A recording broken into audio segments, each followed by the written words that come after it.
229 సున్నా యొక్క రుణాత్మక ఘాతం ఎంత అని అంటున్నాడు. ఆప్షన్స్ ఏమో విధంగా ఇచ్చాడు. మనకి రుణాత్మక ఘాతం పవర్స్ లో నెగిటివ్ నెంబర్ ఉండాలి. ఇప్పుడు సపోజ్ సున్నాకి పవర్ లో నెగిటివ్ నెంబర్ సపోజ్ -1 అనేది రాద్దాం. ఇప్పుడు దీని తాలూకు వాల్యూ ఏమవుతుంది? 1/0 అవుతుంది. ఆ విధంగా మైనస్ పోవాలి అంటే 1 గా చేసుకోవాలి. 1/0 ఒకటంటే మళ్ళీ 0 అవుతుంది. ఎనీథింగ్ పవర్ 0 తాలూకు వాల్యూ ఏమవుతుంది? ఇన్ఫినిటీ కదా. అంటే మనం వ్యవస్థితం చేయలేము అని అర్థం చేసుకోవచ్చు.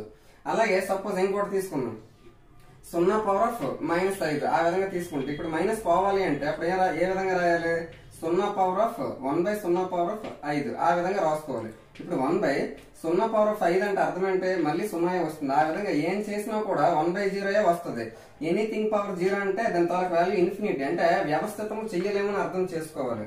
దాని ప్రకారంగా చూస్తే option 4 is the correct answer. Thank you.